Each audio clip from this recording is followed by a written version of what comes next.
Hello. എന്താണ് അപ്പോൾ വിശേഷങ്ങൾ? പറയൂ. ഞാനേ എന്നെ കാണണ്ടാവില്ല അല്ലേ? കാരണം ക്യാമറ ഞാനിങ്ങനെ തിരിച്ചു വെച്ചേക്ക. എൻ്റെ അമ്മച്ചി ഞായറാഴ്ച ബീഫില്ലാതെ എന്ത് അല്ലേ? അപ്പം ഞാൻ പള്ളി പോയിട്ട് വന്ന വഴി എലൈറ്റി കയറി 1 കിലോ ബീഫ് വാങ്ങിച്ചു. ഉണ്ടോ? അവരിങ്ങനെയുള്ള കഷ്ണങ്ങൾ അവർ പറക്കിയിടും. നമ്മൾ നോക്കിയില്ലെങ്കിൽ അവർ പുറമേ നല്ല കഷ്ണം കാണിക്കും. കണ്ടോ ഇത്? പക്ഷേ ഇത് ഇതിങ്ങനെ ഞാൻ കണ്ടില്ല. അപ്പം നുറുക്കണോന്ന് ചോദിച്ചു. നുറുക്കണ്ടെന്ന് പറഞ്ഞു. ഞാൻ നുറുക്കിക്കോളാം. കാരണം എനിക്ക് സമയമില്ല, വേഗം തന്നെ പോരണ്ടേ. അപ്പം ഞാനിതുണ്ടല്ലോ, ഈ കാലിൻ്റെ അടിയിൽ ഇങ്ങനെ വെച്ചിട്ടാണ് ബീഫ് നുറുക്കണത്. 1 കിലോ ഉണ്ട്. ബാടി എന്നാ ഇത് ഞാനേ അവക്കിട്ട് കൊടുക്കട്ടെ. ബീഫെല്ലാം നുറുക്കിയിട്ട് ഏത്തക്കായ ഇരിപ്പുണ്ട്. അപ്പം അതുകൊണ്ടാണ് ബീഫും കായും വെക്കാൻ വേണ്ടിയിട്ടാണ്, ചാറായിട്ടല്ല കേട്ടോ, കുഴമ്പനായിട്ട്. അതിന് വേണ്ടിയിട്ടാണ് ബീഫ് വാങ്ങിച്ചത്. ഏത്തക്കായ ഫ്രിഡ്ജിൽ ഇരിപ്പുണ്ട്. അപ്പം ഇത് ഞാൻ അവന് കൊടുക്കട്ടെ. അവനല്ല, അവള്. എൻ്റെ അമ്മേ,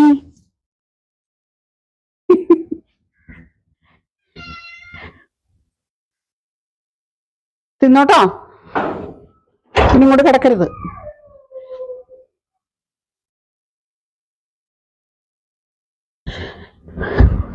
പറഞ്ഞ സമയം കൊണ്ട് ബീഫ് ഞാൻ നുറുക്കിയെടുത്തു കേട്ടോ.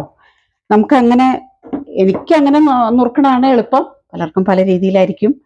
ഞാൻ ഈ കാലിൻ്റെ അടിയിൽ വെച്ചിട്ട് ഈ വലതുവശത്ത് വെച്ചിട്ടാണ് ഞാൻ നുറുക്കണത്. കട്ടിംഗ് ബോർഡിൽ വെച്ച് നുറുക്കാം. കട്ടിംഗ് ബോർഡ് എനിക്കുണ്ട്. പക്ഷേ അതിനകത്ത് വെച്ച് നുറുക്കുമ്പോൾ എനിക്ക് അത്രയും കൂടെ പിടിക്കില്ല. അരിവാളയിൽ, ഞങ്ങൾ ഇതിന് അരിവാളെന്ന് പറയും. പല നാട്ടിലും പല ഭാഷ. വെട്ടുകത്തിയല്ല, അരിവാള്. നമ്മൾ കൊയ്യണമൊക്കെ അരിവാളും കൊണ്ടല്ലേ. പറഞ്ഞ സമയം കൊണ്ട് ബീഫ് നന്നാക്കിയെടുത്തു. ഇനി ഇത് കഴുകി വാരി ഇഞ്ചിയും വെളുത്തുള്ളി, ചുമന്നുള്ളി, സവാള, മുളക് പൊടി, ഗരം മസാല, മല്ലിപ്പൊടി, മഞ്ഞൾപ്പൊടി ഒക്കെ തിരുമ്മി അങ്ങോട്ട് അടപ്പത്ത് വയ്ക്കും. കുക്കറിൽ 3 വിസിൽ. അത് മാത്രം കേൾക്കൂ. ഓക്കെ.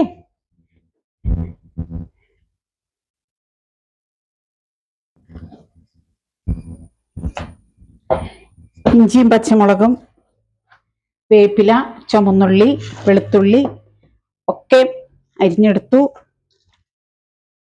ബീഫ് കഴുകി വാരി എടുത്തു. ബീഫിനകത്ത് എപ്പോഴും വെള്ളം ഉണ്ടാവില്ലേ?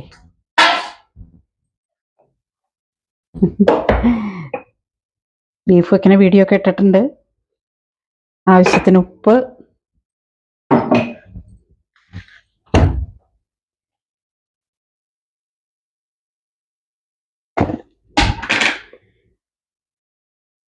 മുളക് പൊടി കുറച്ചിടണുള്ളൂ. കാരണം മീറ്റ് മസാലയ്ക്കകത്ത് മുളകുണ്ട്. മഞ്ഞൾപ്പൊടി,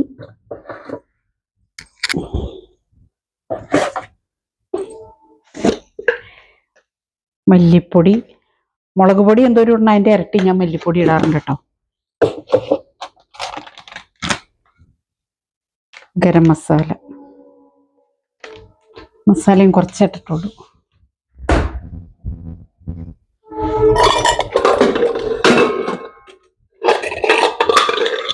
കുക്കർ എടുക്കാൻ മറന്നുപോയി, ക്ഷമിക്കുക. കഴുകി വെച്ചേക്കണതാട്ടോ. കഴുകാതെ ഒരു മാത്രമേ ഞാൻ എൻ്റെ സിങ്കിനകത്ത് കൂട്ടിയിടുക അങ്ങനെയുള്ള സ്വഭാവങ്ങളൊന്നും എനിക്കില്ല. ഞാൻ അപ്പം കഴുകി എടുത്തു വയ്ക്കും. അല്ലെങ്കിൽ പറയും, എന്തുമാത്രം പാത്രങ്ങളാണ് സിങ്കിൽ കിടക്കണേന്ന് ചോദിക്കും.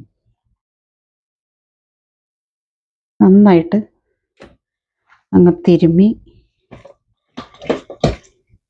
അങ്ങ് പിടിപ്പിച്ചിട്ട് എല്ലാ കൂട്ടും ഇതിനകത്ത് ഇട്ടു കേട്ടോ, വേപ്പില ഇട്ടിട്ടുണ്ട്.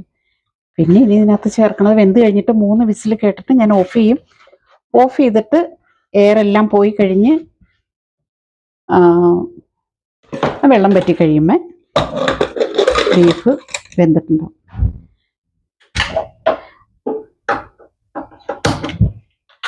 അപ്പോൾ ഇതാണ് പള്ളി പോയിട്ട് വന്നിട്ട് ശേഷമുള്ള എൻ്റെ പണി. ചെരുപ്പെടുത്ത് ഇറച്ചി നുറുക്കാൻ നേരത്ത് ചെരുപ്പ് ഊരിയിട്ടതാ. ചെരുപ്പിടാണ്ടിയാ നടക്കാറില്ല.